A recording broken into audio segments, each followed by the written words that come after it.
On this edition of the program, Trump's legislative agenda. What the hell is going on with the Republicans in the Senate and the House? Double what the hell is going on to the Democrats and the lobbying effort to calm Trump down on deportations. Matt Laszlo, Dave Leventhal joined the show. It's all coming up. The following is brought to you by Just Another Pilot.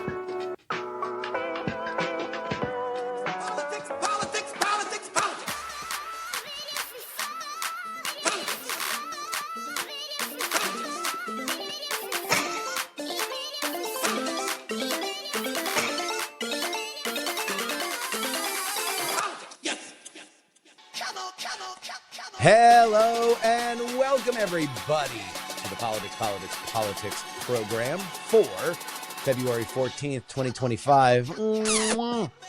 Happy Valentine's Day. I can think of no more romantic way for you to spend a quiet moment alone with your partner than drawing a warm bath, throwing some scented oils in, and then popping on the latest Politics program. Great point, Justin, you can say to each other as you make longing eye contact and renew your commitment to each other. Kissy, kissy, kissy. Love, love, love. And in that spirit, I will say that somebody's going to get effed. Somebody's going to get effed. Either the House or the Senate. And I'm going to give you an update on that, as we mentioned, Dave Levinthal, about the hidden lobbying effort to make sure that Donald Trump does not deport every illegal migrant worker in America, and Matt Laszlo in a second. But somebody is going to get effed. It's either going to be the House or it's going to be the Senate. And this is on the Republican side, because we are in strange days. Normally, the People's House, which has a far higher head count, has majorities of, 10, 15, 20, maybe even 30. This is in a bygone, ungerrymandered era. But in those situations, you can craft policy where some people will not vote for it inside your own coalition. The Republicans don't have that. They not only have a House majority that is right now two people big, and reinforcements are not coming until April when the Florida special elections happen. We have no idea when the New York special election to replace Elise Stefanik is going to happen. Theoretically, they should have 5, which is vanishingly small. 2 is essentially a razor's edge. They want to pass one big, beautiful bill with all of Donald Trump's agendas in it, right? The Senate doesn't want that. The Senate doesn't want to take those votes. The Senate would rather pass 2 bills. And so what you have seen over the last few days, where Lindsey Graham has passed a bill, passed a budget out of the Senate, is the Senate is saying, look, if the House can't act, the Senate will. We will send you the way that we want to do things. We'll send you 2 bills, and we'll send you a budget. We will be the legislators here. Now, the House, which kind of has to scrap for every bit of power that they have because they are easily divided, the House is saying, look, we're going to give you 1 bill. You guys can figure out how to pass it. You guys can figure out the deal from there, but we're going to be the one leading the dance. And here's the inside sauce on it. The reason why the House wants it to be 1 bill, and they also want to put the budget in there. That's how they want to stop the shutdown. They want everything. They want a MAGA bus. Not an omnibus, a MAGA bus. That's what they want.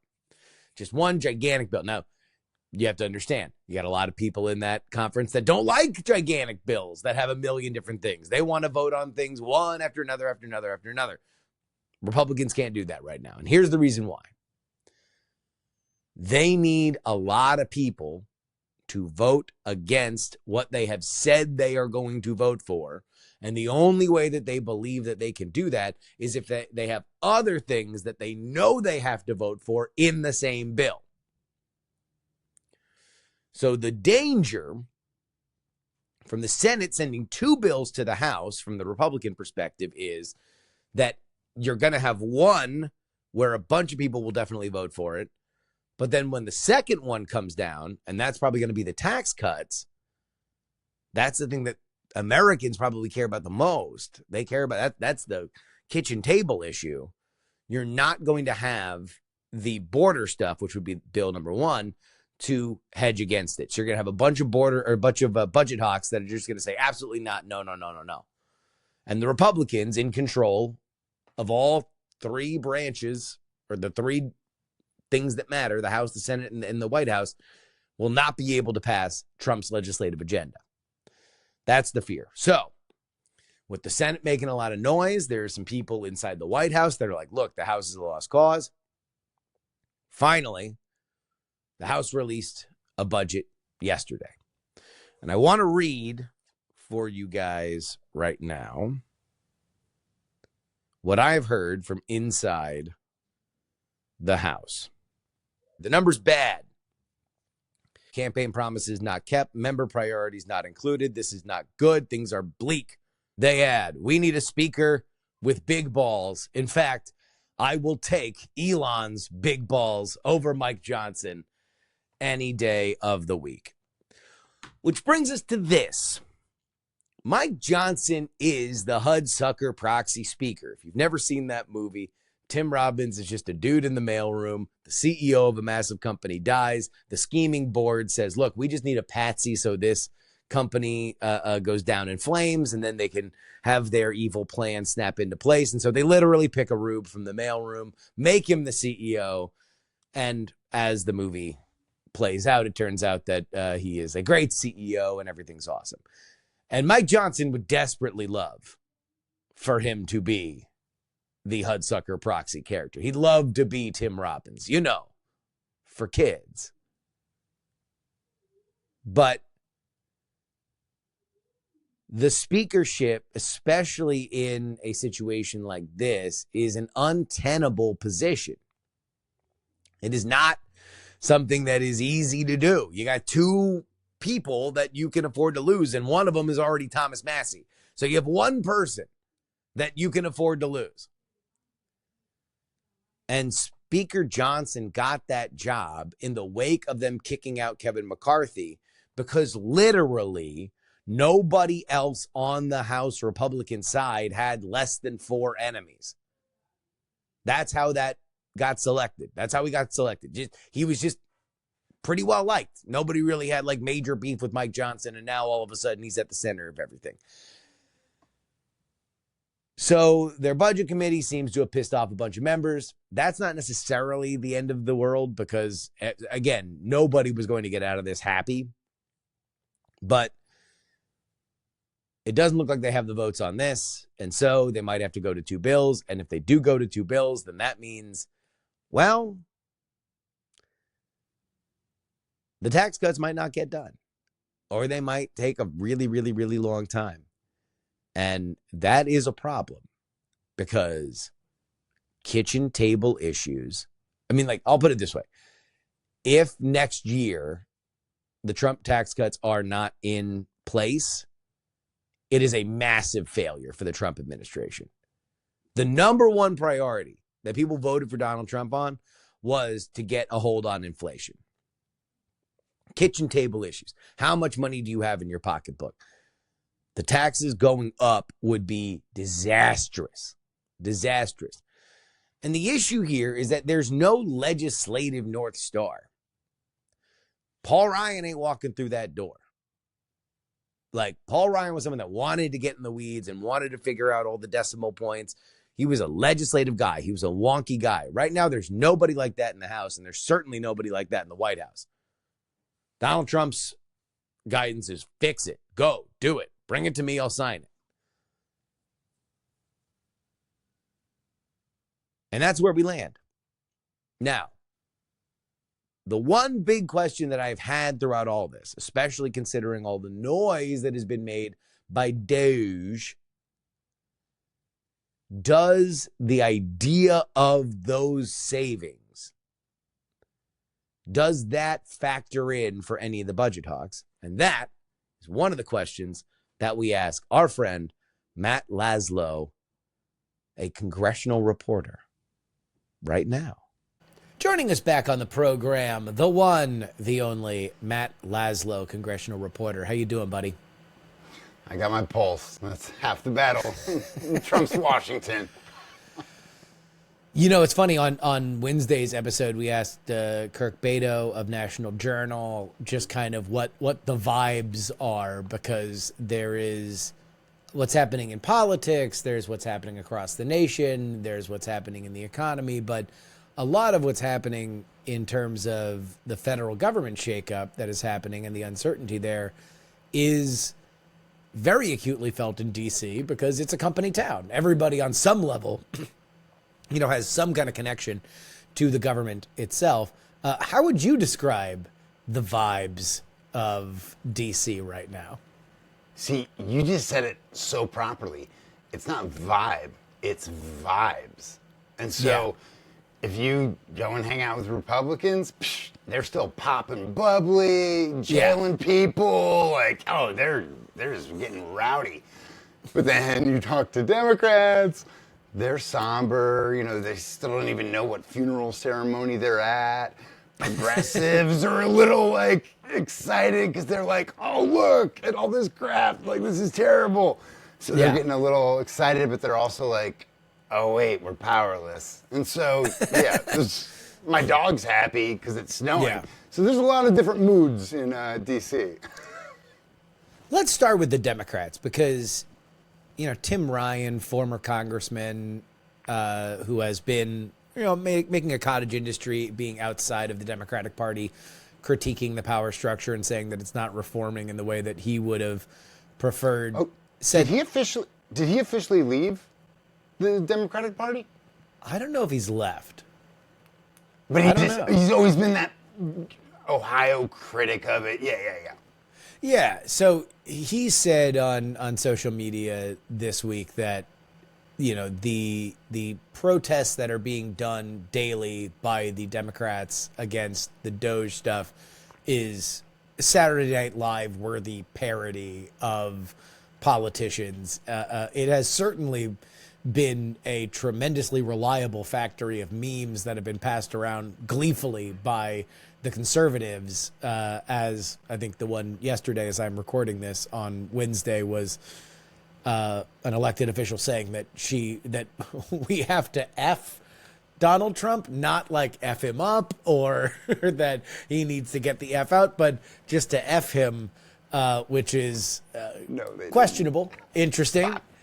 Put that next to Chuck Schumer not knowing what to chant. It doesn't seem like they have their ducks in a row, and yet that has not stopped their desire and zeal to run in front of cameras and scream as loud as they can. No, and their big takeaway from the election is we got to tweet a stronger game. And it's like, wait, maybe before you really get out there in front of the American people, you get your message straight. And so that's where they're loud, they're angsty. And actually, let me take that back. On Capitol Hill, they're actually not that loud. And that's where I think there's been this interesting tension between, or just rift within the Democratic Party. I'm like, hey guys, what do we do to get our groove back? Or is the old groove even coming back? And so I think they're having this real come to Jesus or whatever moment. And so that debate, in a hyper-partisan town, I always say it's either Democrat on Democrat violence or Republican on Republican violence. Yes. Are kind of the only interesting stories. And so here, it is interesting watching that. And when you saw, I think it was Congresswoman Chu and then one other go outside of Speaker Johnson's office, or no, I think they pried into his office while he was having that meeting.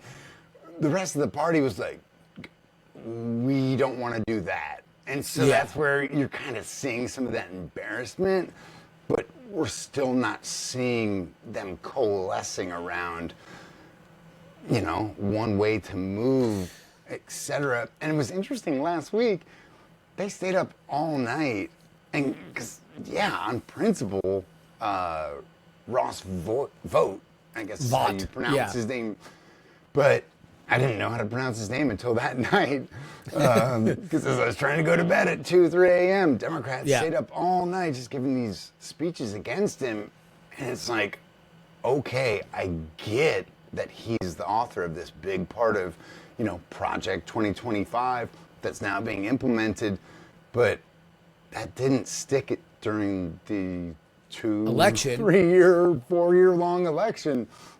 Project 2025 was out there for a while, and it didn't stick. Let it go. It's fine. Like, sometimes you can take the L. You tried to really push Project 2025. It turns out it didn't have electoral efficiency. Why would you assume it has electoral efficiency now?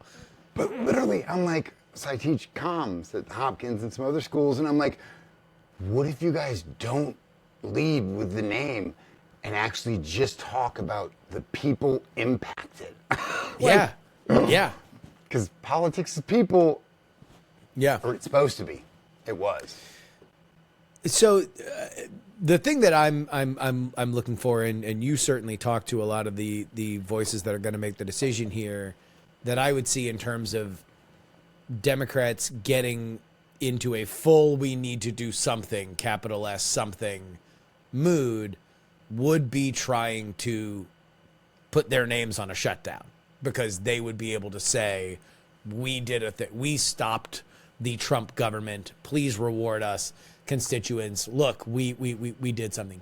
Now that would obviously be contingent on the funding not coming in a reconciliation bill, and we'll get to the Republicans and all of their ample foibles in a second. But Schumer says, for the love of God, do not put your name on a shutdown. Anybody who puts their name on a shutdown, it feels good when you do it. It never feels good the next day. It is a pretty wicked hangover. Democrats have been good about not being able to do it, always putting it on the Republicans. But, you have your AOCs that are kind of hinting toward that direction. What are you hearing on Democrats wanting to go that extra mile and say, hell yeah, we shut down the government? Well, it's like, that's the thing. Democrats don't want to do it, but they have to walk this really fine line, because, at least according to them, they're the adults in the room. And so there is, I don't know how they could, even as comms professor, I don't know how they can do it well, but if they're able to show that, hey guys, that party can't even fund the government, it's proving that it can defund parts of the government, and even not so there, because we're seeing these court battles. And so that pressure is definitely going to increase from the rank and file on not just Schumer, but then on Jeffries in the House. We'll see. I mean, these days, honestly, ever since Trump won the GOP primary in 2016, I've gotten out of the prediction game, because I come from a lifelong family of conservatives, and I got that one wrong, because I was like, Trump looks antithetical to my grandpa's Republican Party, but nope, it's now his party. You want to know what? That was the same thing with me. I was like, as soon as he won in 2016, I was like, I just kind of got to ride the hot hand, because I don't know why this happened, and so I'm just gonna. I gotta listen to the kids. It was like I bet on the Chiefs on Sunday, just because it's like, I'm fine being wrong. Like if I win, I win. If I'm wrong, then at least I'm not gonna be an idiot who bet against the team that always wins. But so I'll never forget, at the start of the longest shutdown of all time, it was right ahead of the holidays. And I just basically, I pitched the Daily Beast. I was like, hey guys, there's nothing happening at the Capitol. Pence just came and tried to do a last minute deal with Schumer. And so I was like, hey, let me go on a bar crawl. So I go on a bar crawl up and down the House side. And of course I run into, 3 or whatever lawmakers, get a good piece, come back through the Capitol.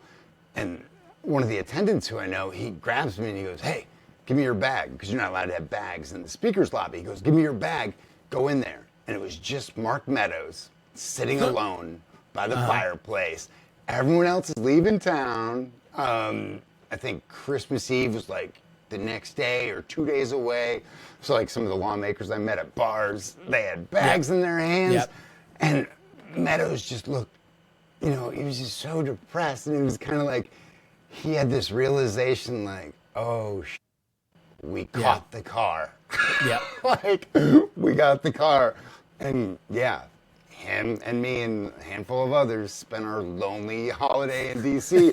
And then that lonely, depressing holiday of a government shutdown extended through the nation for weeks and weeks and weeks. And then they finally wiggled out of it by funding the effing government.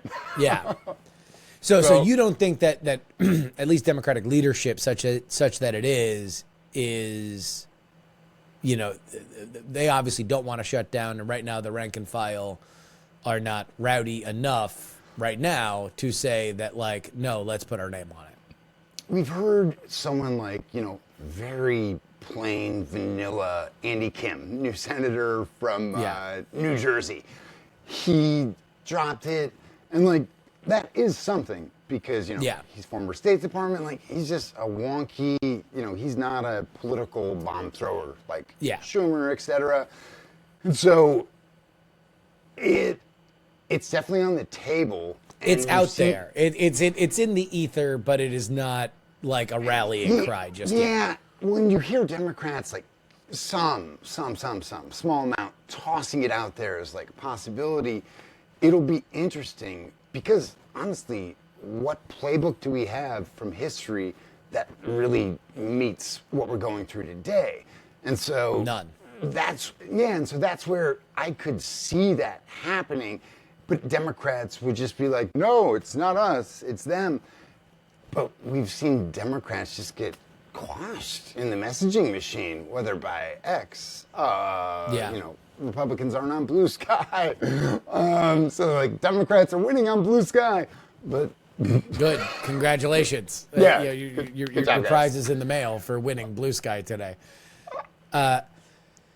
It's fascinating because, like you mentioned earlier, not only are the Democrats kind of without mojo, but they are purely oppositional right now. There is like their grassroots are scattered.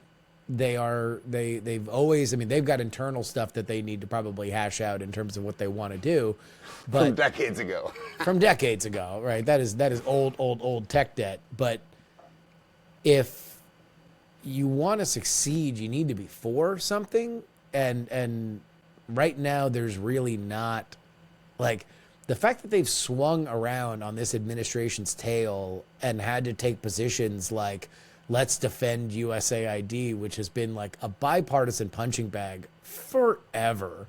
Like, that's kind of crazy. And like they're clinging to these very processy complaints where it's like you don't have access to that. It's like there's no big ideas here. There's nothing that really, I think, resonates with an average voter. Bro, I've covered Congress 19 years, almost 2 decades. Tell me what USAID even does, like how it matters to average Americans' lives. I know that it's been a part of this year, fighting the AIDS battle in Africa, etc. Yeah. But I don't know much of anything about it. And like, that's gonna resonate. Yeah. Like, yeah. I mean, like, sorry, here's what I know about it. It probably does do some really, really good charity work around the globe. And whenever a conservative or a libertarian reads off a list of the most ridiculous things that tax money gets spent on, universally it's USAID that it is a thing for. Right? Hey, Hamas needs condoms too. Just kidding. Yeah, well, just kidding. Yeah. It's too soon. Just kidding. But that is kind of the quandary with an agency like that, because everything Musk and Doge and them are throwing at it, even if there's no receipt, as the White House likes to say these days, even if there's if they're presenting nothing to back up their argument, it just sticks.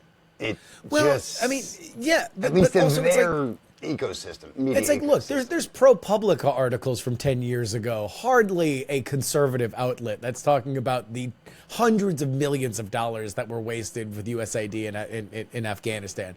It has been something that anybody who's cared about it has known has been without oversight and kind of operated has drifted further and further and further away from the State Department, which it should be taking orders from to do exactly whatever it wants. And that's before we get into any of the CIA or State Department clandestine kind of stuff that goes along with it. My point is just that we are simpatico on this. Why would you fight on it? Find food stamps somewhere. Find a malnourished child. Or, I don't know, here's a crazy idea. Find a young woman that's impacted by the abortion restrictions. Bread and butter things for which have gotten Democrats elected for decades. Like, this is just, it's truly a moment of scattershot to the point where it's like the fact that anybody is mentioning on the Democratic side, the one thing that Democrats have always had, and like, yes, they get like the plus 10 D&D character sheet in terms of media because of, you know, the liberal lean in general. But like, if they've been able to stay out of, we shut down the government. When the Democrats control everything, the Republicans shut down the government. When the Republicans control everything, Republicans shut down the government. That's the way it's been my entire life. The fact that they're even thinking about doing it is like, oh, I mean, what are you doing? Although I guess you look from the other side and it's like, well, their polling says they want Democrats to do more. You know, that's what Democratic voters want, is for Democratic politicians to do more. Which, I mean, I don't know if that's it, Chief, but I'll take that. But then, like, we look today and, guys, Tulsi Gabbard is now, you know, in charge of the nation's intelligence, which means she's kind of in charge of the world's, or at least, what is it, Five Eyes or whatever? Like Five Eyes, yeah. Like, America plays a big part in the intelligence community, or kind of leading that debate, at least with our allies in Europe, etc. So, like, the fact that they don't even know how to successfully combat someone who can't say, I'm like, yeah, I'm a Wired magazine contributor. I know that, like, there's debate on Edward Snowden, but there's not debate on that in the marble halls of Congress. Like, literally, 99 or so % of lawmakers are like, no, they are establishment in that way, where they're like, no, Edward Snowden is terrible. He gave away state secrets. And she couldn't even, you know, say that. Well, she didn't call him a traitor, which that I thought was, you know, a very Washington thing, where it's like, okay, yes, he's a criminal. No, she wouldn't refer him as a pardon, but it's like, well, you call him a traitor. It's like, well, wait, are you saying that I should say that he's guilty of treason and therefore we should execute him? Like, if that's the question, then I get it. But traitor is just such a weird, like, nebulous line in the sand. Bro, thank you. As I said, about 2 decades in, swamp creature. Yeah, exactly. Thank you for opening my eyes, because I stepped into that trap. The way you phrased it, I'm actually like, oh, she avoided that trap. But I'm like, hey, you could have come out very forcefully and said, right. Snowden bad, you know. Well, and they did. I mean, Michael Bennett's Yeah. Mouth was foaming. I guess, you know, the Tulsi thing is fascinating because, from the very beginning with Trump's appointments, I was like, all right, they got a shot at knocking out one of 4. They got a shot at knocking out Hegseth. They got a shot at knocking out Tulsi. They got a shot at knocking out RFK Jr. And they got a shot at knocking out Kash. Very quickly, weirdly, Kash Patel became the safest one there, which was odd because he's talked a lot of wild stuff about people in the Senate, like Republicans in the Senate. Yeah, like the hit list in the back of his book. But I guess it's one of those things where it's like, look, if you're not sure you can knock out the FBI director, maybe don't try to knock out the FBI director. Don't take a flyer on knocking out the FBI director. Maybe that's just a good rule of thumb in DC. But Tulsi, Hegseth, and RFK Jr., I thought they really had a shot. And I know people are sick of me talking about this on the show, but just for your benefit, like, I thought that they were so mismanaged. They were so not on the same page. They couldn't figure anything out to peel away the votes that they needed to peel away, which were not Democratic votes. They were Republican votes. And, you know, there's that. The other thing about Tulsi is that, dude, 10 years ago, Tulsi Gabbard was a rising star in the Democratic Party. And now she is in a Republican administration for DNI, a position that she might well have been on in a Democratic administration in another version of this timeline. And it shows you a larger issue with the Democrats, that they have become so delicate on their foundation. They have fought for the central power so hard that they've literally chased two people across the street with RFK Jr. and Tulsi who are rewarded for it, which, by the way, means that there probably will be other people who are like, wait, okay, like I can leave and just say that I like the other person and I get immediately rewarded. That's a problem. That's a coalitional problem for them.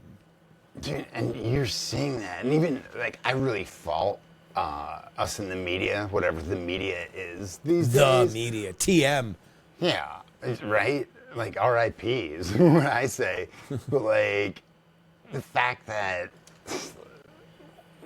we, and I'll put myself in this, like, we gave Trump such a pass when it came to energy policy, where he's like, drill, baby, drill.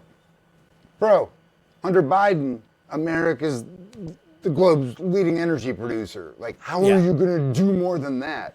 And, like, when it came to, like, the narrative that he... Well, that's because Biden didn't want to talk about it. He desperately did not want anybody to know that they were drilling as much as they were drilling, because then the environment, the groups would be after him. But then here, when it comes to, like, oh, the black vote, the media... I don't think we phrase it wrong. We just, let Trump phrase it. And, like, he's like, oh, it makes it sound like he won the black vote. It makes it sound like he won the brown vote. No, you did like 10, 15 percentage points higher than any other Republican. Yeah, they were an important 10 to 5%. But, like, you're right. Look. But again, you know this as well as anybody. But that it's a narrative, hyper-partisan town where everybody is constantly fighting about the narrative, and it's like, it's not the media's job to do the job that the Democrats should be doing themselves. True. If they have a hard time doing it, you want to fact check, you want to be clear, but it's like, it's their job. Go do it. Dude, and that's where I think Democrats, a lot of this, and it's a hard party, as you know, to really peg on, like, oh, this is them, but, like, painting with a wide brush, like, guys, you have fumbled and you keep, like, handing over the ball to them. And I think that's where they haven't really been truly introspective in a way where, and I don't think they've actually realized that us and, the MSM or whatever, the mainstream media, like, guys, we aren't trusted. Like, half the American public, according to Pew a year or two ago, half the American public doesn't just think I'm fake news. Half the American public thinks I'm actively lying to them. Yes. And so when they lean on the traditional media, don't lean on the traditional media. If anything, go the opposite of the traditional media. And I love my colleagues, and, like, that's the kind of the quandary of our era. We're seeing some of the best political reporting that we've kind of ever seen with guys like Leventhal. Like, there's good deep dives going on. And yet, it's not sticking because the American people have moved on past us. And that's where we need to go and find those ears. And that's where Democrats do as well. All right, I think we probably spent too much time on the Democrats, considering they don't matter right now. Let's flip it on over to the Republicans. Everything I've heard from inside the House is that there is no legislative leader. They just released a markup today. I have not followed. I've been recording all day, so I haven't followed a lot of the reaction to it. The last thing I saw, which I sent to a House source, was Chip Roy saying he was undetermined, which I said is better than an FU. So if Chip Roy is undetermined, that's probably a good news for at least how the markup is being read right now. All that being said, the biggest thing that I wanted to know from you is, with all this very loud noise with Doge, with all this, we're cutting $3 billion a day, whether or not it's allowed to be done, like, this is all we're clawing back money for X, Y, and Z, blah, blah, blah, blah, blah. there are budget hawks in the House on the Republican side, which right now has a smaller majority than the Senate, which is historically bizarre. Any one person, Thomas Massey's probably going to vote against everything. Thomas Massey gets to bring a friend, and that's all the leeway that the Republicans have in terms of doing stuff. Are the budget hawks swayed by what's happening with Doge? Does that change their calculus at all? So I think kind of the only change we really saw today, and if we've seen it, because, my little cubicle in the Capitol is above the Senate. And even though my heart's with the people in the people's rowdy Yep. house, but if anything, I think what we saw today is the House kind of standing up for itself as an institution. And the way I describe Congress to folks is, so Washington and the nation's capital, we're an entirely different universe. Yeah. Within that different universe, there's also the different universes. There's different universes between the Senate and the House. Like, they just are different. And because we had Lindsey Graham and Senate Republicans, playing hardball with their own parties saying, hey, even though the Constitution says tax and spending, that comes from you in the House, hey, we're going to take the lead because we don't think you can do it. And I think, if anything, that's kind of what we're seeing, where House Republicans are, for one, standing up for themselves, because their power decreases if the Senate takes the lead on that. Yeah. But after that, no, House Republicans still, because, as you said, there's such slim margins. Yeah. Like, there's people beyond Chip Roy, the Tim Burchetts, the Andy Biggs from Arizona. Yeah. They're like, hey, I just read, I think, in Politico or Fishbowl, Itico or whatever this morning. He was saying, which I only read meticulously because I was coming on here. But Burchett and them, they were like, well, they haven't talked to me yet. Yeah, that's because you're a House Republican. Yeah. There's a lot of you. The Speaker is not going to individually negotiate with each one of you. But so you still have those folks who still need to be individually negotiated with. And those are the folks who literally cut off McCarthy's head and just waved it to the nation. And so, you kind of do got to talk to all of them because that's today's Republican. That's the big deal. In the House.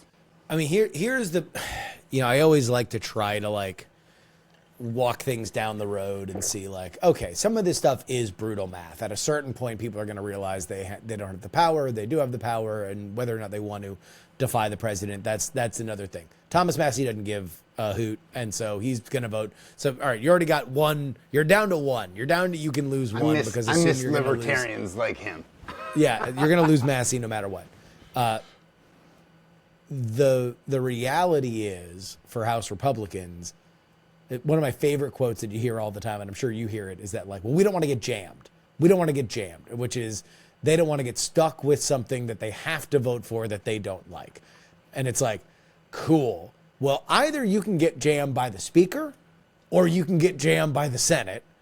You're probably going to like it better from the Speaker than you're going to like it from the Senate, because the Senate is going to give you two bills that you're going to get jammed on. The Speaker's only going to make you get jammed once. And then that's it.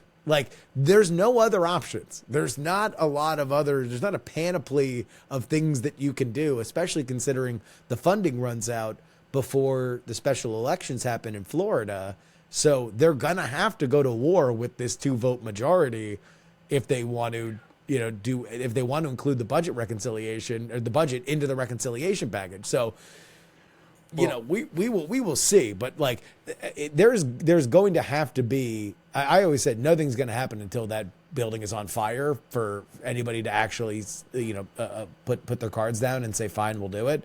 But it's a mess. Well, and bro, to back you up on that, today, right after Republicans in the House dropped their budget, which is competing with the Senate budget that Graham and them were marking up. Well, us in the Congressional Press Corps, we asked Rand Paul, kind of Thomas Massey's doppelganger. Kentucky cousin, yeah. You know, Kentucky libertarian-ish, Yep. ish when they want to be. And he's like, well, they included a hike of the debt ceiling. So for Rand Paul, because the House measure included that, he's like, you basically lost me, because he told us that's fiction. And so you lose Rand Paul, you might lose another one or two in the Senate.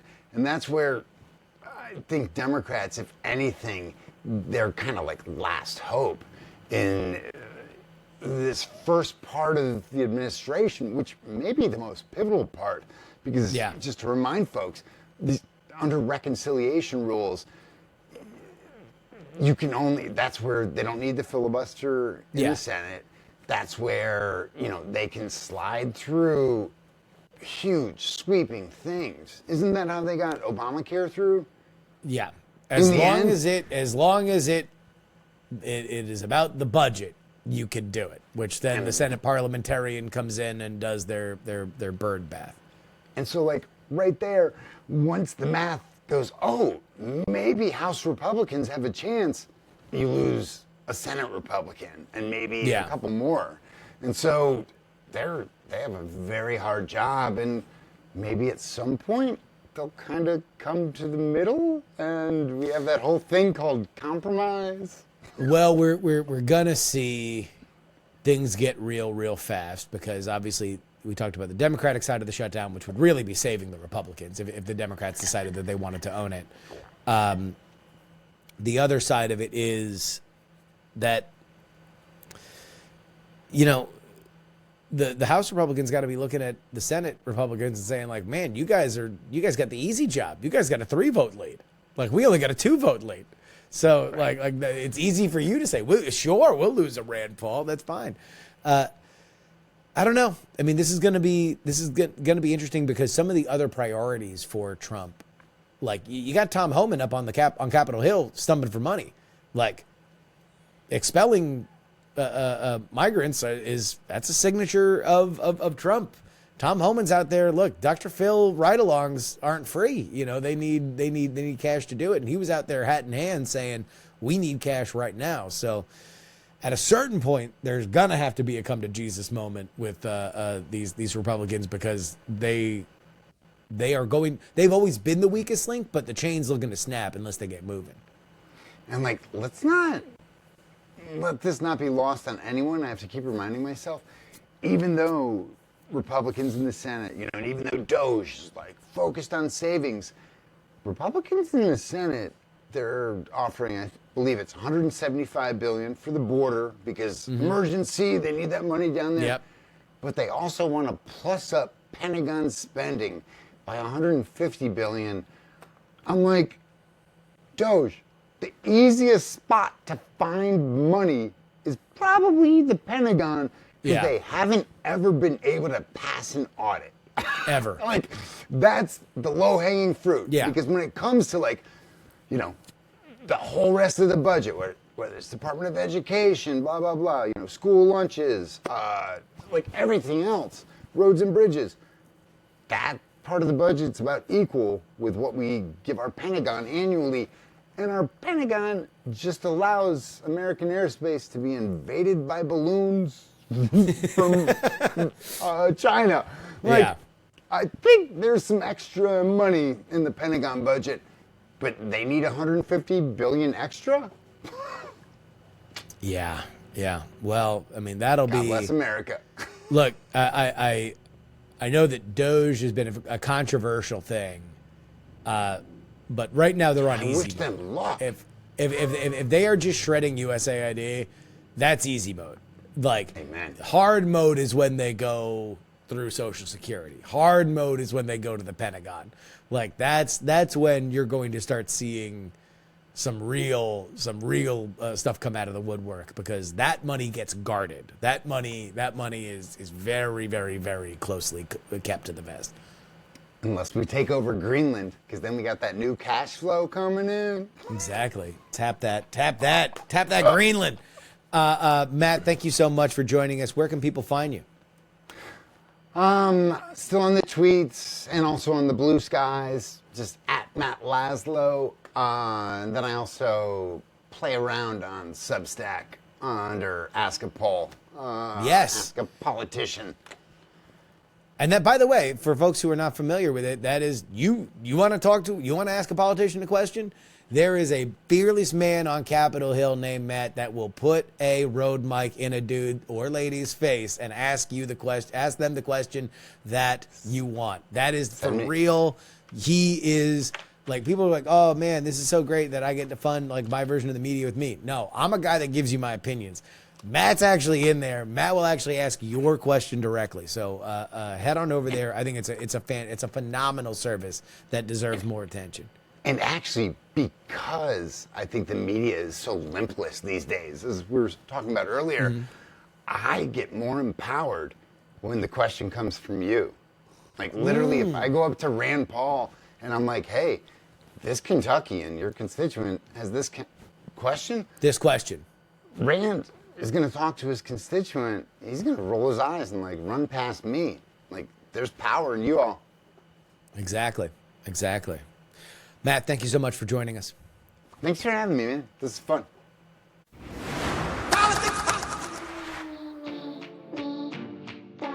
This is your update brought to you by TakePoliticsSeriously.com. That is where you need to go if you want to get 2 bonus episodes each and every week. One on Monday, one on Thursday. And the news, my friends, it never stops. On the Thursday edition of the podcast, we talk about whether or not Doge is going to tank the Republicans' chances in Virginia this year. Whether or not you think that stuff like USID matters on the national stage, I will tell you that if it matters anywhere locally, it's going to be in Northern Virginia, where many government workers live, as well as other attendant companies that get their money from the government. We talk about that. We talk about Tulsi. We talk about the Ukraine-Russia peace process, ? That's just all on Thursday's episode. And you get that fresh and direct to the podcast player that you are listening to this on now, to the YouTube window that you are watching this on now, delivered directly to you. It's just that simple, friends. $3 a week billed is $12 a month, or just lock it in, Daniel. $99 for the entire year. TakePoliticsSeriously.com. Let's get to some of the news we didn't have a chance to talk about. President Donald Trump has signed an executive order to impose reciprocal tariffs on countries that levy tariffs on U.S. imports. The policy aims to equalize trade imbalances by matching the tariffs with other nations that impose tariffs on American goods. The administration argues that this move will create a fairer trading environment and protect U.S. industries from unfair competitions. However, critics warn that such tariffs could lead to increased costs for American consumers and potential trade wars if countries retaliate. The specific details of the tariffs will be customized for each country, taking into account existing trade barriers and tariff rates. The administration plans to review and implement these tariffs in the coming weeks. Now, there's a few ways to look at this.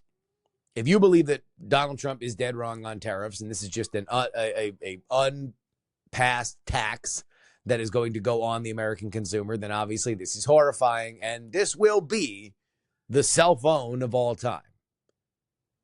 Donnie Trump will put his entire legacy in a sarcophagus by way of loving the idea of tariffs. If you want to take the sunny version of it, even dare I say the libertarian argument for tariffs, is that by making them reciprocal, you are incentivizing other countries to do away with tariffs that they have, because they don't want to have reciprocal tariffs. They would just like to protect their own industries. And so if they're protecting their industries, that means that they will have to figure out a way to, take out the tariffs that they have. That means that more American exports can hit their shores, blah, blah, blah, blah, blah. Who knows? We are going to see. But look, Inflation is a problem. Inflation kills presidencies. We just saw it kill one presidency before. I believe that with all the noise, Donald Trump's very good about directing the flow of information. If Trump wants to do something helpful, he needs to meet the moment with prices. He needs to say something about the eggs. He needs to say something about inflation in the economy and when he expects it to come down, where he is. This is a problem that Biden had. You can't lie to the people. Now, I don't think he necessarily has to do it tomorrow, but tick, tick, tick, tick, tick, tick, tick. The longer he waits, the more that it's going to be a problem. The Senate narrowly confirmed Bobby Kennedy Jr. as the Secretary of Health and Human Services with a 52-48 vote. Kennedy, known for his skepticism toward vaccines, faced significant opposition during the confirmation process. Despite concerns from both Democrats and some Republicans, including former Senate Majority Leader Mitch McConnell, Kennedy secured the position after providing assurances that he would base vaccine policies on scientific evidence. He has pledged to focus on issues such as reducing artificial food additives and addressing chronic diseases. His confirmation has sparked debate due to his controversial views. You know, everything old is new again. I got to get this Raise the Dead, this new Raise the Dead season cooking because, you know, we started by comparing Donald Trump to Kennedy in the first season, and lo and behold, there he is with Bobby Kennedy in the cabinet, in the White House. Robert Kennedy Jr. in the Oval Office telling a story about how in 1962 he made his way into the Oval Office for the first time to talk to his uncle about the environment. And now he is the head of Health and Human Services. Mitch McConnell also voted against RFK Jr. Trump had some disparaging things to say about old cocaine Mitch. I do hope that this, on some level, brings a level of buy-in from people that are skeptical about how our government treats health. Whether or not you agree with Bobby Kennedy, there is a trust problem with our institutions.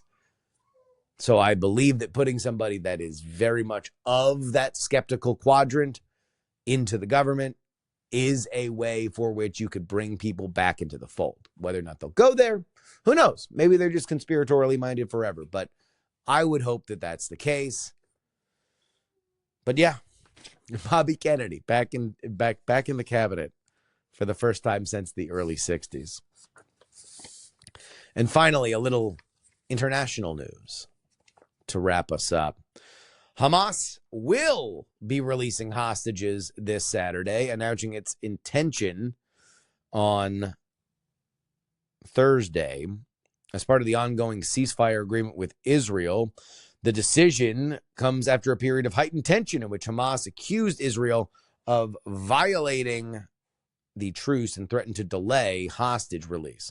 In response, both U.S. President Donald Trump and Israeli Prime Minister Benjamin Netanyahu issued ultimatums saying that the failure to release hostages by the specified deadline would result in the resumption of military operations. Now, Trump said all of them. If they're all not out on Saturday, then it's a problem. Hamas is saying, look, fine. Everybody calm down. We'll get back to the schedule that we were on. I think it does show that Hamas is like, they're tapped out on this. Now, what will be left of Hamas? I don't know. Egypt put out a plan for rebuilding Gaza. I know that America would prefer that Saudi Arabia lead the plan, but we'll see. I think it is positive to say that Hamas is not serious about pushing this further.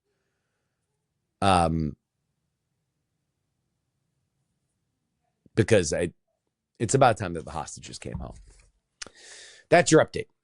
TakePoliticsSeriously.com is where you need to go if you want to get this show. Reminder, paying subscribers, $12 a month, $99 for the entire year, over 150 episodes of this show for under $100. Come on. Best deal in the biz. And now, the money man, Dave Leventhal.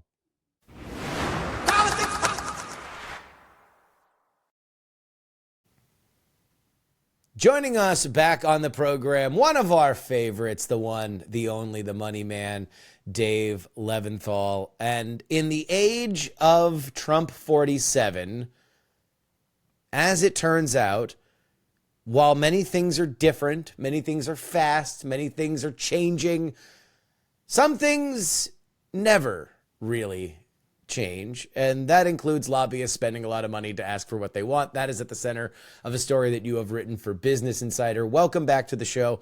Tell us about what you found. A pleasure, an honor, and yes, you know, it's funny that money and Donald Trump would actually be a storyline here in the early days of the nascent second term of Donald Trump's presidency. And what we found in the latest Business Insider story that I have out is that on the issue of immigration, remember that one amid the 117 other things going on? Immigration is in a very under the radar kind of way going to cause some problems for Donald Trump. I talked to more than 20 different business lobbyists, corporate executives, trade association folks, immigration advocates, and I got kind of the same message from them, which is that they feel like there is a message that will get to Donald Trump's inner circle that is very much a message that he put forth back over the summer, which is make America wealthy again. And how does that apply to immigration? Well, they feel, especially the businesses, that Donald Trump's push and his quest to have mass deportations in this country is going to absolutely, positively backfire when it comes to his economic priorities. It's going to hurt business. It is going to absolutely lay waste to labor pools for all sorts of different industries. And that might be the meatpacking industry in the Midwest and the Dakotas. That might be vegetable picking in California and Texas, or the citrus groves of Florida. A number of different things, say nothing about tourism or even industries you might not think of, healthcare or whatnot. The reality is there are undocumented immigrants, millions and millions of them, who are working in this country today. Oftentimes they're working in jobs that pay low wages, that have inherent dangers. And just from a strictly dollars and cents business perspective, their argument is if our labor pool of that sort disappears overnight, we're effed. We are totally screwed. Yeah. And that is going to undo basically everything that Donald Trump is trying to push forward when it comes to those economic principles and priorities. In a bygone era, there was a senator from Vermont named Bernie Sanders who used to say that open borders was a plan by the Koch brothers to ensure that union labor prices went down and that there were cheaper people to be employed in all of these factories. It is something that I often think about now that we have jumbled up our political world so much, and who knows if Bernie Sanders is going to return to those talking points. He certainly didn't when he was proudly talking about his undocumented immigrant press secretary during his 2024 campaign. But I went on a border junket tour last year, put on by Americans for Prosperity, which is part of the Kochtopus, the Koch money that fuels so many organizations on the right. And I remember they were very excited about, like, hey, let's talk about the border. The border. Wow, the border needs to be secure. This thing has been totally blown open by the Biden Justice Department or the Biden administration. Also, we need to talk about these visas. We need to talk about temporary visas, blah, blah, blah. That was a temporary marriage of convenience for the 2024 election. You knew it was never going to last. And it sounds like what you are saying is what has kind of always been. This is a throwback. This is like the 90s version of this argument, which is, okay, if the asylum system was broken, the asylum system's broken. A lot of people can get on board with stopping that. But if we're talking about deporting everybody who does not have the exact paperwork, then there is going to be some kind of damage to the American economy. Some would say in the short term, others would say, no, this is going to be a big bump that could actually be like a recession starter, right? Everything old is new again, right? And what you just described about what you heard on the border is the message that is being delivered from various constituencies, very under the radar, very quietly at this point, but in a way that is what you just said, outside of Stephen Miller's earshot, just kind of whisper it around Stephen Miller, like pss, pss, pss. And several lobbyists I talked to address that directly. I put the question to them, this sounds good, I guess, in theory, right? But how are you going to get past Stephen Miller? And they said, well, we're not even going to try. We're not even going to go through the front door. One person described it as 1,000 points of pressure around Stephen Miller. And what they meant by that is we're going to go to people like Kristi Noem, the new Secretary of Homeland Security, who just was the governor of South Dakota. What happens in South Dakota? Huge beef processing, pork processing, all sorts of agriculture going on in that state. She literally made economic prosperity the gospel of her state during her time in office. So there is somebody who they believe can speak the language and understand and translate for Donald Trump the language that the industry is speaking. Now, they also too see somebody like Brooke Rollins, the agriculture secretary, as being in a somewhat similar vein, somebody who understands economic principles, who understands that labor markets drying up will undo many of the other things that Donald Trump says he wants to do about making America wealthy. Again, they see her as somebody who can be an intermediary. And then there's the issue of members of Congress. Remember them? Lawmakers who make laws and represent people in different districts and different states. Well, if suddenly their unemployment rate is going way up, or prices, which is a huge thing, of course, in their community are going way up, there's one thing we know.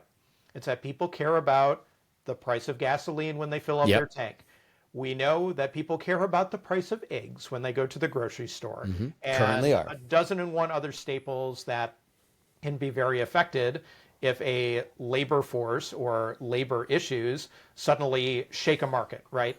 And if you don't have people doing that work, whether it's legally or illegally, and that low wage work, well, what happens? You're going to have to hire people at higher wages to attract them to go and work those jobs that they otherwise don't want to work. And if you can't do that, then prices are going to go way up. And even if you do that, prices are going to go way up too, because you're paying more for the same thing as an employer, as a business person. So, economic lecture over here, but the point that they're making is that, hey, we see a lot of people in Congress, especially with the majority for Republicans being just a couple of votes in the Senate, just a couple of votes in the House.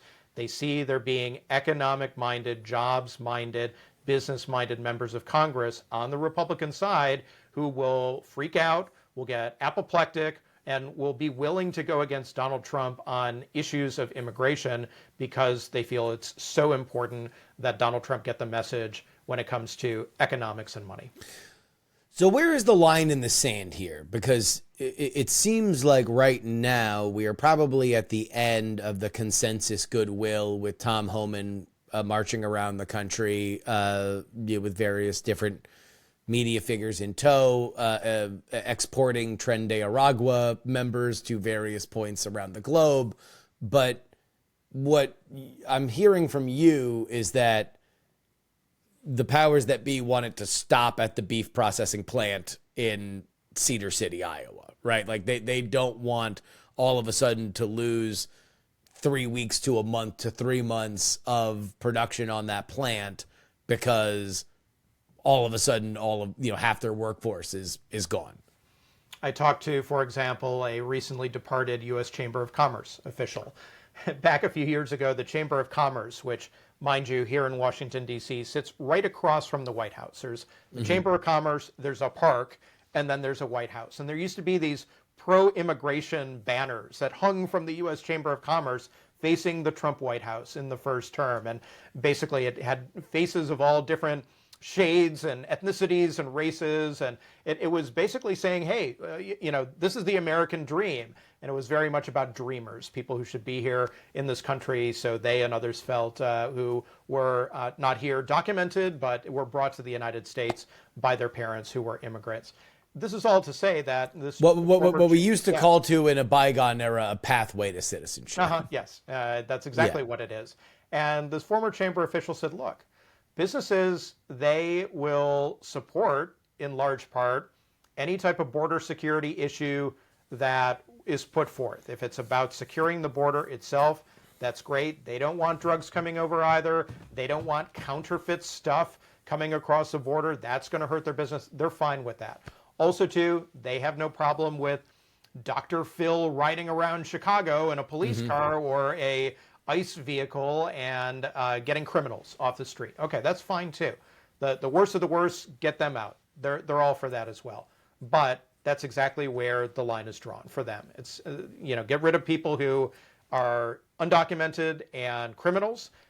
Keep people out who should not be coming here. But those who are here, who want to work, who pay taxes, who do the jobs that are available to them, they want them here. And that very much opens up an issue you just mentioned, which is visas. And they see that as an issue too, where even Donald Trump himself may get on board on with the idea of raising caps for certain types of visas. Yes. Yet guest worker programs, high-tech workers from other countries where the need is great and the desire is strong and the resources are plentiful. And why shut that out is the argument, as opposed to find a way where people who are doing those jobs illegally right now can do those jobs legally, and the United States can get the benefit from that.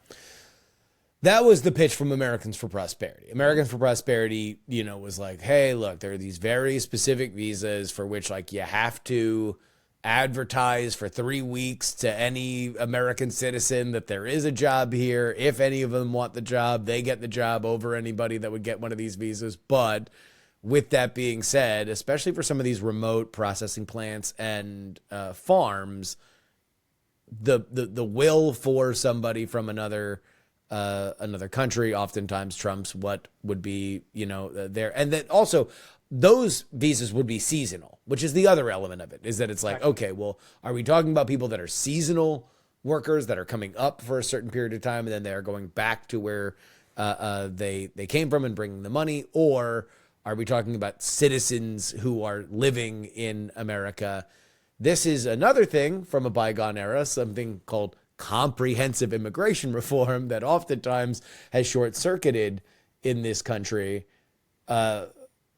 I guess, if you're going to look at this on the super optimistic side, for which I don't believe I would count myself as one, you would say, well, look, a pro-business president that wants to make a gigantic show of immigration expulsions, then maybe that sets the table for now that we fixed the worst of the worst, let's actually dig into fixing the problem itself.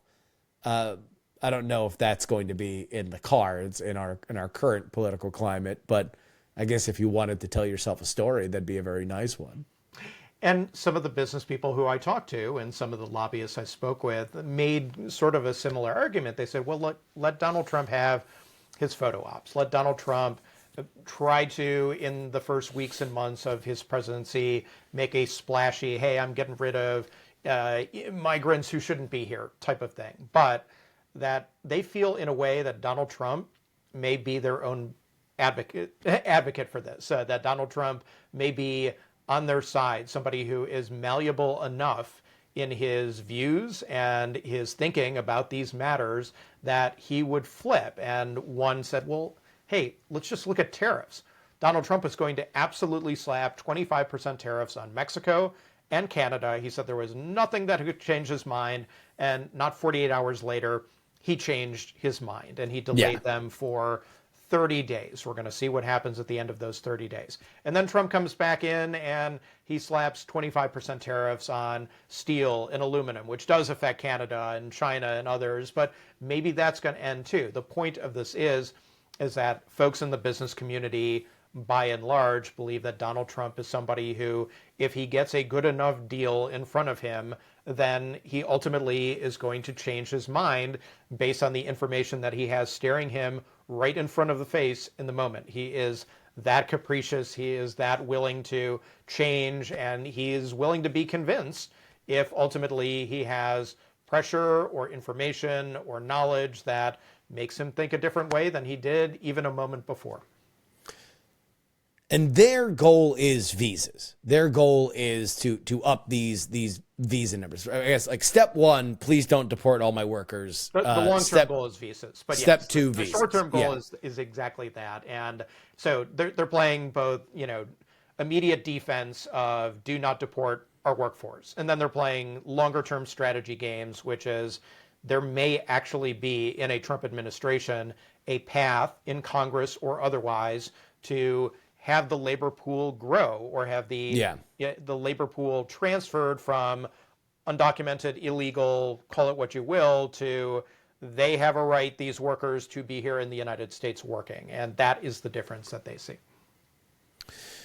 Yeah, I mean, the visa argument's always been very compelling to me because at the very least, you can take a stand against the wage depreciation argument. The visas are tied to certain wages, so you can't say that, okay, well, the illegal workers or the non-citizen workers are here doing it for less. I guess the comp would be the tech industry, which Donald Trump has been in a post Mark Zuckerberg swapping bodies with a Dominican barber world, where now most of the tech community is broed out. He's fully pro-business. If you saw JD Vance at the AI summit in Europe yesterday, that was a pro-American tech, full-throated defense and pointing out that, hey, Europe, do not punish our companies. We do not want you to do this. And Trump is for H-1B visas that bring in these high-tech workers. And yes, they do get paid less. And so there is an argument for wage depreciation. But if you look at the average wage for computer engineers, it's not, we're talking about 175,000 versus like 250,000. It's not, I don't know. Maybe post AI, it'll become more of an issue. And all right.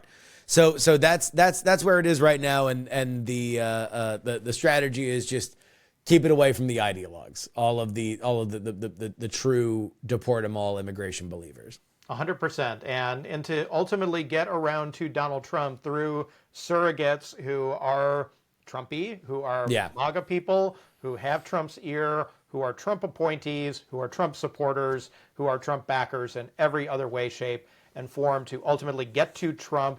And also, too, one lobbyist made the point, she said, and I paraphrase, Donald Trump, he employs foreign workers in his golf courses. And what happens if 200 of his workers were to go away and not be there to mow his golf courses and tend to his grounds, and then people don't want to go and golf at top dollar at his places and he loses money? Her point being, Donald Trump understands this issue on a very basic level and a very visceral level because it affects him directly. And at a point in time when Donald Trump, the business person, and Donald Trump, the president, there is effectively no line between those two people. He probably understands that even more today than he did during his first term. At least that's the idea that's being put forth by some of the folks that I talked to. Yeah, I think the argument would be that Donald Trump wants to solve everything through growth. So his idea is like, okay, well, you want your workforce in this plant legal, then build another plant and expand your production, commit that you're going to do more in the United States and you're going to hire more workers. And if there's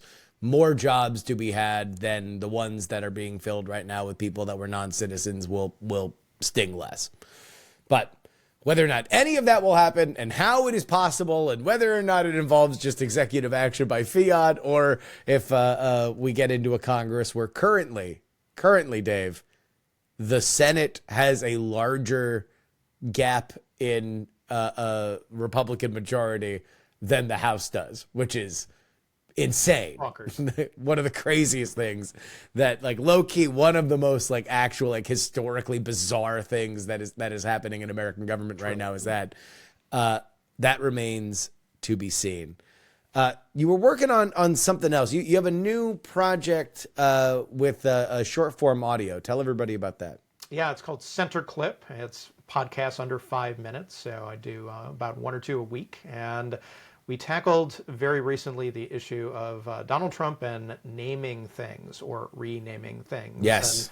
And, if you're a Gulf of Mexico fan, you maybe... How did you celebrate Gulf of America Day this Sunday? How did you, by going to the U.S. Geological Survey site and seeing if they had actually changed it from the Gulf of Mexico to America. And there's this splash page on there where the Gulf of Mexico is still the Gulf of Mexico, saying something to the effect of, "Hey, we know it's now the Gulf of we know it's the Gulf of America now, but our system just hasn't changed it yet because we're still catching up." It's very Please funny. don't email us. Yeah, and I'm sure many folks have already done just that. But yeah, I'm kind of talking about low-key obsessed with Donald Trump's obsession about names. So we discussed that Donald Trump simply loves names. He loves to slap his name on branding, everything, on Trump Towers and Trump Taj Mahals and casinos and golf courses. And he loves to give other people names, nicknames. And you know this if your nickname is Ron DeSanctimonious or Sleepy Joe Biden or Crooked Joe Biden, Pocahontas Warren, and you definitely know this if you were an enemy or a frenemy of Donald Trump. But most of all, the fact that Donald Trump is using name games in order to advance his agenda and troll his detractors in the United States and around the world is, if people are surprised by this, I wanted to offer a little perspective on the history of Donald Trump in names to try to draw a line of Donald Trump from 40 and 50 years ago to Donald Trump today. It is something of a fetish for Donald Trump. And it's been that way for a long, long time. So give us some historical precedent here. Yeah, well, exactly what we just went with all the different things that he loves to name. And also, too, I should note, too, that, there are many, many brands of Trump things, former and current, that Donald Trump has slapped his name on. Of course, Donald Trump steaks were a thing, and Donald Trump vodka and wine if you want to imbibe. And now you can wear so many different Donald Trump things, including Donald Trump sneakers and Donald Trump hats and T-shirts, while you go and invest Donald Trump cryptocurrency into, I don't know, for example, Donald Trump NFTs that you can collect and trade with your friends. You know, it's interesting if you look at it from the historical perspective, because that used to be his business. His business was licensing his name. So it's like, I think he does.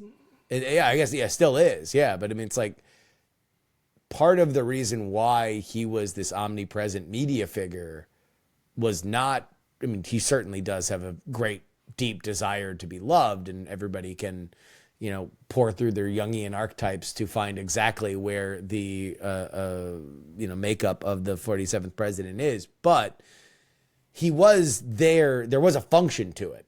He was on television. He was doing radio hits. He was tweeting about the Twilight cast love life, not necessarily just because he wanted to do it. It was because it kept his name out there, which meant that it was a higher price when somebody says, "Hey, I got a lot of steaks I want to move." And he's like, "Cool, they'll sell faster if they're Trump steaks." And that's why that comes about. It was not per se Donald Trump looking out there in the world and saying, "How can I expand my empire?" There's a lot of people coming to him and saying, "Hey, if how much does the Trump package go for? How much to buy your name and get you to do 3 commercials and 5 tweets?" Like it was influencer marketing. Completely. And dare I say it, you go back to 2014 when Donald Trump attempted and failed to buy my beloved Buffalo Bills and placed second to the ultimate purchasers of the team. And he wanted to make that the Donald Trump Buffalo Bills, something very elusive. And that came to mind when he was sitting there at the Super Bowl just last week. But what a different world it would be if Donald Trump had bought the Buffalo Bills, and that was something that was very, very of interest to him, to the point where he did not run for president in 2015. We'd be living in a very, very different Stephen A. Smith, who now is polling in Democratic polls, which is amazing. He tells the story that Trump called him after he was denied the Bills and said, "I'm running for president." Like, this was a 1-for-1. If Donald Trump were the owner of the Buffalo Bills, he probably does not run for president. He almost assuredly does not run for president. The Bills may have won the Super Bowl, and Donald Trump wouldn't have been president. What an America that would have been. Do you think he would be a good? I think he would be a terrible owner. I think he would be. Because here the big. This is NFL. I don't think he would have drafted Josh Allen. Let's put it that way. Yeah. I mean, well, but Josh Allen was he was the guy on the board for the Bills when they, he was there on the depth chart. That was like, the question with Josh Allen, who way overperformed his draft prospects, was not like, oh, he was just raw. It came from a small school. My thought is, I don't know what Trump's relationship is with the other power brokers of the NFL, which, you kind of have to be friends.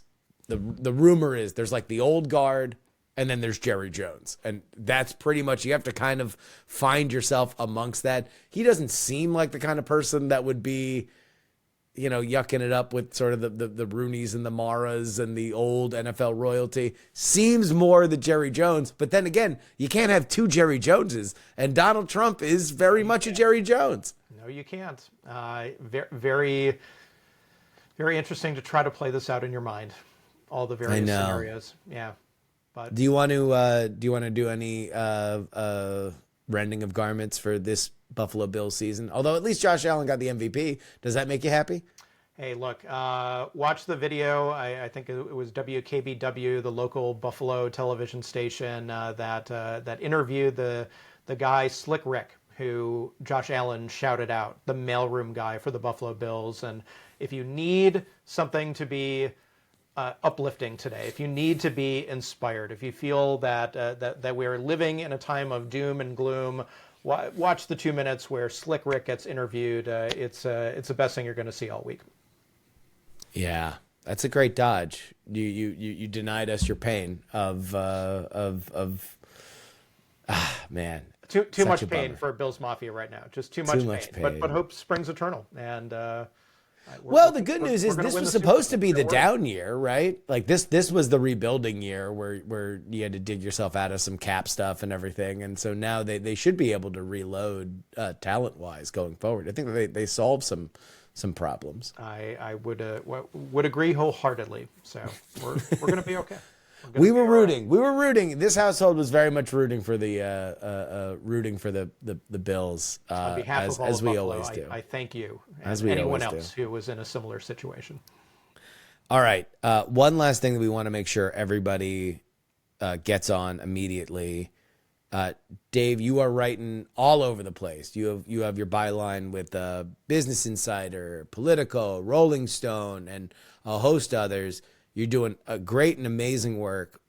But if listeners to this show that have trusted and understood Dave Leventhal, the money man's prowess when it comes to tracking the financial world of DC, what you need to do right now is everybody go subscribe where?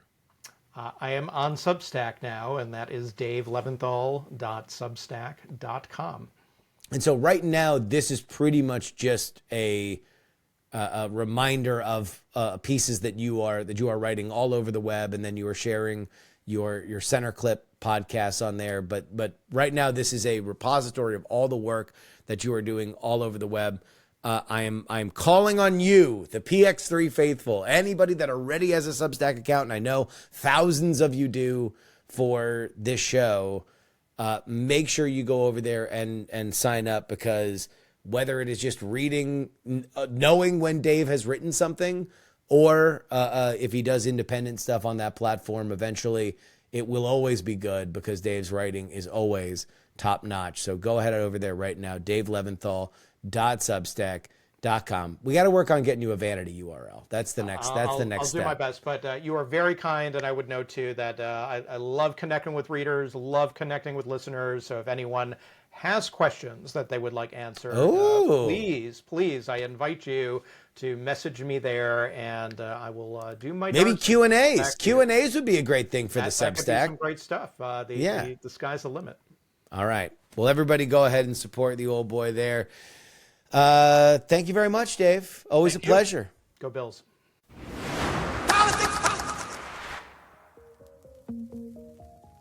And that'll wrap it up for us today. Politics is written and hosted by me, Justin Robert Young, for Dog and Pony Show Audio in Austin, Texas. I would like to wish a very happy birthday, which is happening while I'm recording this, but yesterday, if you are listening to this on Friday, to my wife. Very big year for us, as she was pregnant during her last birthday, and she is a mother today. So happy birthday. And happy Valentine's Day to everybody. Hopefully you didn't take my advice up top and did something more romantic than to listen to me blather on and on and on and on and on. If you want to tell me about your Valentine's Day plans in graphic detail, you can do so. theyoungamerican@gmail.com. You can find us on social media, Justin R. Young, on TikTok, Instagram, and Twitter. YouTube is Politics. You can always support us with a one-time donation, paypal.me/payjury. Venmo is Justin-Young-20. Cash App is PX3 Cash. And you can send me anything you'd like in the mail. P.O. Box 153184, Austin, Texas 78715. Again, that is Post Office Box 153184, Austin, Texas 78715. You can always get our bonus content at TakePoliticsSeriously.com. Paying members get 2 bonus episodes each and every week. That's either $3 a week, billed 12 monthly, or $99 for the entire year. That's 150 episodes of PX3 for under $100. But it is only our Titanic founding tier that gets their name read on the show, including L3PO, Peepaw, Scott, Middle-Aged Mike, Tom, Sarah Jeannie, Jeremy, Pro Idiot, Chiller Tomatoes. Oh, yeah, it's Adam, Neil, AB Puppy, Dr. Whiskey, Michael, Fat Tony's PJs from New York, Will Porta, The Borge B, Matthew, Matt, Andrew, Edwin, Sam, Andrew, Phil, Edison, Devon, Paul, a dog named Checkers, Gloria Young, my kind, loving, and all-around delightful mother, Jerry, Trucker, John, Berkeley, Steven, and Zombie Doc. You want your name read? Boy! Only one way to do it. Head on over, TakePoliticsSeriously.com. Sign up at that founding tier. And if you would like to be in the donor club, join Just Another Pilot, and have your name read at the very beginning of the program, just send me an email, theyoungamerican@gmail.com, and I'll walk you through how to do it. But that's it for us this week. We will join you next week. Gabe Fleischer, the Wunderkind, will be on the show. It's going to be a great time. God knows what we'll be talking about by then. But until next time, this is your old pal Justin Robert Young saying, some shows talk about politics, others talk about politics, and still more discuss politics. But this is the only show that dares discuss 3.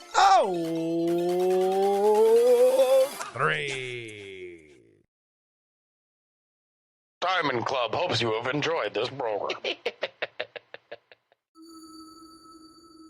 Dog and Pony Show Audio.